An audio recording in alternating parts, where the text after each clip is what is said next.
2 मंजिल का मकान का मतलब होता है G+1 यानी ग्राउंड और उसके ऊपर 1 मंजिल और। तो इतना आप मकान बनाने जा रहे हैं तो उसमें जो पिलर का आपको साइज़ देना है कम से कम कितना छोटा पिलर आप बना सकते हैं 9 इंच बाई 12 इंच का, उससे छोटा पिलर आपको नहीं देना है क्योंकि वो पिलर कमज़ोर हो जाएगा और इतना वेट नहीं सहेगा। अब दोस्तों जब इस तरीके का आप पिलर बनाएँगे तो मैं आज की वीडियो में आपको कंप्लीट बताने वाला हूँ कि एक पिलर बनाने में आपका टोटल कितना पैसा खर्चा होगा और इस पिलर को बनाने के लिए जो हम नीचे का गड्ढा खोदेंगे फुटिंग का, उस गड्ढे का लंबाई चौड़ाई कितना रखेंगे, उस गड्ढे की खुद गहराई कितनी रखेंगे जिससे कि हमारा पिलर मजबूती के साथ खड़ा हो सके। साथ में उस गड्ढे में हम जो फुटिंग का सरिया बाँधते हैं, वो सरिये की मोटाई क्या होगी, सरिया कैसे बाँधना है और इस उसमें सरिया हमारा कितने रुपए का आएगा और जो सरिया बाँधने वाला है वो कितना लेकर जाएगा। यानी सरिये के बारे में कंप्लीट आपको जानकारी मिलेगी। गड्ढा खोदने में हमारा कितना पैसा खर्चा होगा, गड्ढा कितने गहराई का खोदना है, साथ में जो कॉलम का हम सरिया खड़ा करेंगे, वो सरिया कैसे बाँधना है, कॉलम में कितने मोटाई का सरिया इस्तेमाल होगा और उसमें हमारा टोटल कितना पैसा खर्चा होगा। फिर हम जो फुटिंग की ढलाई करेंगे, फिर कॉलम की ढलाई करेंगे तो उसमें जो हमारा कंक्रीट यानी जो हम मसाला बनाएँगे उसका मिक्सिंग कैसे करना है, क्या-क्या अनुपात में हमें मसाला बनाना है यानी डिज़ाइन मिक्स उसका क्या रखना है, साथ में जो हम कंक्रीट उसमें इस्तेमाल करेंगे वो हमारा कौन-सा मटेरियल कितना लगेगा और कितने रुपए का आएगा। यानी कि पूरी आपको एक कॉलम बनाने की जानकारी मिलने वाली है, उसकी फुटिंग से लेकर और ऊपर तक जब हम पहला मंजिल के ऊपर जाते हैं वहाँ तक एक कॉलम को ढलाई करने तक का आपका टोटल कितना पैसा खर्चा होने वाला है और किस तरीके से आपको कॉलम को मजबूती के साथ बनाना है। तो चलिए अब एक-एक करके देखते हैं। और दोस्तों वीडियो आपको अच्छा लगे तो इसे लाइक और शेयर कीजिएगा और चैनल पहली बार वीडियो देख रहे हैं तो इसे सब्सक्राइब जरूर कर लीजिएगा। तो जैसा मैं आपको बताया कि जो कॉलम हम यहाँ ले रहे हैं वो है हमारा 9 इंच बाई 12 इंच का यानी 9 इंचेज बाई 12 इंचेज का कॉलम है हमारा। तो इस कॉलम को खड़ा करने के लिए जो हम फुटिंग खोद रहे हैं यानी जो गड्ढा हम खोद रहे हैं वो खोद रहे हैं 4 फीट चौड़ा 4 फीट लंबा और इसकी जो गहराई दे रहे हैं ये 4.5 फीट की दे रहे हैं यानी 4.5 फीट गहरी खोद रहे हैं। अब 4.5 फीट जो गहरी आप खोद रहे हैं तो नीचे आपको चेक करना है कि अगर मजबूत मिट्टी मिल जाए तो आप 4 फीट तक खुदाई करके छोड़ सकते हैं, नहीं तो 4.5 से 5 फीट तक भी आपको खुदाई करें जब नीचे का बेस मजबूत मिल जाए फिर वहाँ पे आपको फुटिंग रोक देनी है।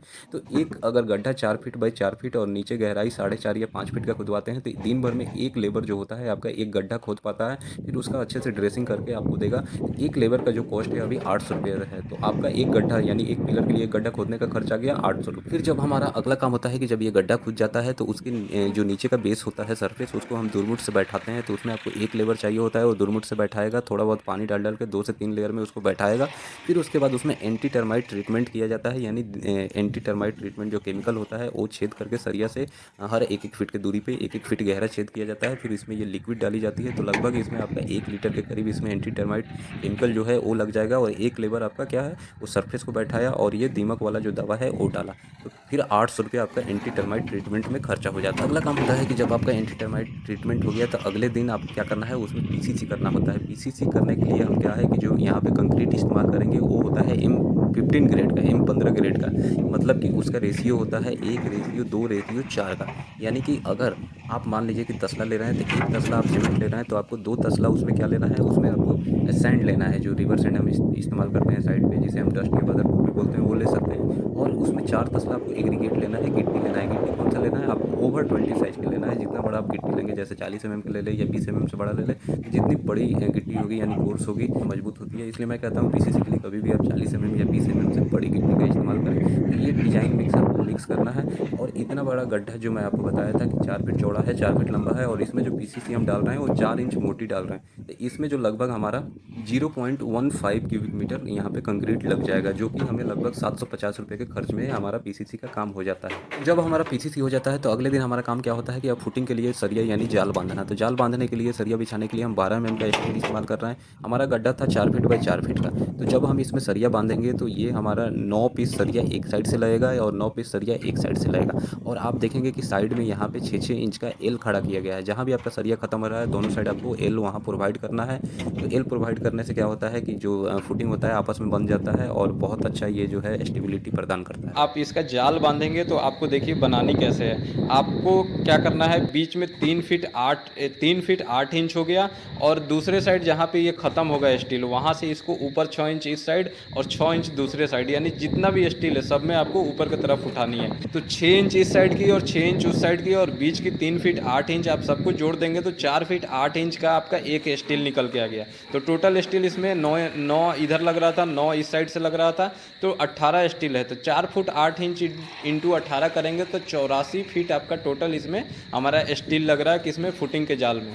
तो इसमें हम डबल जाल प्रोवाइड कर रहे हैं। जो ये नीचे का बेस वाला जाल था आप देखें कि यहाँ पे क्या है कि लगभग 84 फीट हमारा यहाँ पे 12 एमएम का सरिया लग रहा है। वहीं जब हम ऊपर से एक और जाल रख रखेंगे तो वो भी 84 फीट का लगेगा। तो टोटल हमारा 168 फीट इसमें 12 mm का सरिया लग रहा है। अब जैसे मीटर में बात करें तो 168 को हम 3.28 से डिवाइड करेंगे तो लगभग हमारा यहाँ पे 51 मीटर हमारा 12 mm का सरिया लग रहा है। तो इसका हम वजन निकालते हैं तो 46 केजी हमारा यहाँ पे फुटिंग में हमारा सरिया लग जाएगा। उसके बाद जो कॉलम है हमारा, कॉलम हम वर्टिकल खड़ा करेंगे। तो जब वर्टिकल कॉलम हम अपने फुटिंग पे बांधते हैं तो कॉलम का जो बेस होता है वहाँ पे हम क्या है, डेवलपमेंट लेंथ देना होता है, उसको एल मोड़ा जाता है। एल मोड़ के और फुटिंग पे बैठाया जाता है और फिर फुटिंग के जाल में अच्छे से उसको बाइंड किया जाता है। नीचे का जो फुटिंग का बेस जाल होता है वहाँ पे इसको बांधा जाता है डबल बाइंडिंग वायर से, तो ताकि कॉलम हमारा अच्छे से वहाँ बंध जाए और वो स्टेबिलिटी मिल जाए, फुटिंग के साथ वो अच्छे से ढल जाए। ठीक है, तो यहाँ पे क्या है कि अब कॉलम का जो सरिया है हम वो बांधेंगे। तो टोटल जैसे मैं बताया कि 9 इंचेज बाई 12 इंच का पिलर है, इसमें हम 6 सरिया प्रोवाइड कर रहे हैं। कितना? 12 mm का 6 सरिया हम दे रहे हैं। और जो इसमें हम स्टीरअप रिंग लगा रहे हैं, रिंग 8 mm का दे रहे हैं। 5 inch centre to centre spacing रख रहे हैं, यानी कि एक रिंग से दूसरे रिंग के बीच की दूरी हम 5 इंच दे रहे हैं। और जो कॉलम की स्टील है आप देखिएगा कि नीचे ये जो उसका एल बनाया गया है ये 2 फीट हमारे फुटिंग पे रेस्ट कर रहा है। अब 2 फीट इसलिए दिया जाता है कि वो आसानी से फुटिंग के साथ वो बंध जाए और उसके बाद आरसीसी कंक्रीट उस पर ढलाई कर दी जाती है, तो वो क्या होता है एक अच्छा वहाँ पे मजबूती देता है, वो जल्दी वहाँ से उखड़ता नहीं है, निकलता नहीं है। अब यहाँ डायग्राम में देखिए आपको जैसे पहले मैं बताया कि मैं यहाँ ग्राउंड प्लस 1 मंजिल बना रहा हूँ, तो यानी कि जो हमारा ये कॉलम का स्टील आया है सबसे पहले नीचे देखिए यहाँ 2 फीट का ये बेंड हुआ है, फिर बेंड होने के बाद ये 4 फीट जितना हमारा फुटिंग की गहराई है उतना उठेगा, तो 2 और 4 6 हो गया और ये पूरा ऊपर 13 फीट तक गया है। 13 फीट क्यों गया है? क्योंकि जब ये 4 फीट के बाद अब ये यहाँ पे प्लिंथ बीम हो गया और इसके ऊपर से हमारा जो फ्लोर का हाइट है वो कितना 10 फीट का है, उसके ऊपर अब छत है, तो छत के ऊपर फिर 3 फीट ये ऊपर निकलेगा क्योंकि ऊपर फिर पिलर उठाया जाएगा तो उसमें सरिया को लैपिंग करके जोड़ा जाएगा। तो इसलिए हमने 13 फीट का पूरा यहाँ पे स्टील दिया है। तो 2 फीट नीचे बेंड, फिर 4 फीट ये जो हमारा बॉक्स में आ रहा था यानी कि फुटिंग के बॉक्स में वो हो गया, तो 2 और 4 6 हो गया और बीच का हमारा सेक्शन 10 फीट का छत तक का और फिर ऊपर का 3 फीट, तो 10 3 13 और 4 17 और 2 19। जो कॉलम है हमारा यहाँ पे स्टील लग रहा है ये टोटल 76 फीट लग रहा है, यानी कि 21 केजी हमारा 12 mm का यहाँ पे सरिया लग रहा है। और जो हम स्टीरअप हमने यहाँ पे दिया था टोटल हमारा इसमें 32 पीस स्टीरअप लग रहा है, यानी जो रिंग लग रहा है 32 पीस लग रहा है 8 mm का सरिया का। तो टोटल 10 केजी हमारा 8 mm का सरिया लग रहा है। और जो इसमें बाइंडिंग वायर इस्तेमाल किया गया था 5 केजी बाइंडिंग वायर लग रहा है, तो लगभग हमारा 90 रुपये किलो बाइंडिंग वायर है, तो 450 रुपये का बाइंडिंग वायर लग रहा था। और जो अब टोटल स्टील की बात कर ले तो फुटिंग में हमारा यहाँ पे क्या 46 केजी सरिया लगा, कॉलम में हमारा 21 केजी सरिया लगा और कॉलम का जो हमने रिंग बनाया था उसमें 10 केजी सरिया लगा। तो टोटल हम जोड़ देंगे तो लगभग 87 केजी हमारा सरिया लग रहा है। और अभी मार्केट में जो अच्छा सरिया का रेट है, कामधेनु ले ले, राठी ले ले, टाटा ले ले, सेल ले लें, तो लगभग 65 से 66 रुपये मिल रहा है। तो मैं 65 रुपये के हिसाब से जोड़ लेता हूँ, तो 87 केजी इंटू 65 रुपये से आप करेंगे तो 5600 रुपये का हमारा यहाँ पे सरिया हो गया और 450 रुपये का हमारा बाइंडिंग वायर था। तो लगभग सरिये के काम में हमारा टोटल 6000 रुपया सरिया पड़ गया। अब सरिया बांधने वाली जो लेबर आई थी वो क्या है कि एक फुटिंग और एक कॉलम बांध के गई, तो लगभग 2000 रुपये यहाँ पे लेबर ने ले लिया हमसे। जब हमारा सरिया बन जाता है कॉलम का तो हम क्या करते हैं, फुटिंग के बेस जाल के साइड में और नीचे तो 20 mm का हम कवर ब्लॉक देते हैं, साइड में हम 25 से 30 mm का कवर ब्लॉक देते हैं। और जो कॉलम का जो साइड होता है साइड में हम 40 mm का कवर ब्लॉक देते हैं। तो आपको अच्छे से कवर ब्लॉक सभी जगह लगा लेना है। फिर उसके बाद हमारा अगला काम क्या होता है, शटरिंग लगाना। तो दोस्तों शटरिंग आपको काफ़ी मजबूत शटरिंग लगाना है, ताकि जब उसमें आप उतना कंक्रीट डालते हैं या वाइब्रेटर चलाते हैं तो वो कहीं से खुले ना, कहीं से उसका जो फेस है वो टेढ़ा ना हो, बकल ना करे, भागे ना। ठीक है, अगर आपका वहाँ पे खुल गया तो आपका पूरा कास्टिंग खराब हो जाएगा, या अगर उसका फेस घूम गया